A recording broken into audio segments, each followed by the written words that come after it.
पाकिस्तान में जो एक सोच परवान चढ़ रही है या मीडिया के थ्रू उसको परवान चढ़ाया जा रहा है, अगर हम हक़ाइक़ को देखें, पाकिस्तान पर जब भी कोई मुश्किल हालात आते हैं तो सबसे पहले हम सऊदी अरब की तरफ देखते हैं और वही आगे बढ़ चढ़ के हमारा साथ देते हैं।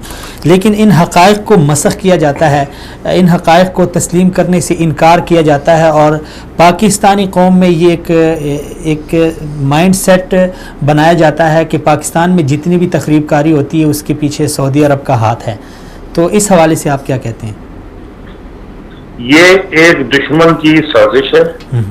जो लोग पाकिस्तान और सऊदी अरेबिया के इतने मजबूत ताल्लुकात को बर्दाश्त नहीं कर सकते क्योंकि उनके मफादात पे ज़रबे कारी लगती है, वो ऐसी बातें करते भी हैं, लेकिन पाकिस्तान की आम लोग, आम पाकिस्तानी ऐसा नहीं समझता।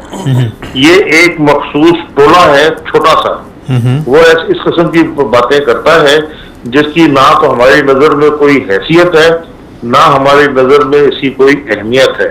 हम सऊदी अरब के शाना बशाना खड़े हैं। इंशाअल्लाह जब भी और जहां भी जितनी भी जरूरत हुई, मैं अपनी जान कुर्बान करने के लिए तैयार हूँ। बावाज़े बुलंद कहता हूँ, मैं और मेरे बच्चे सऊदी अरेबिया पे, हम अल्लाह ताला के मुकद्दस मकामात के ऊपर, मक्का मदीना के ऊपर, इससे बड़ी शहादत और क्या होगी।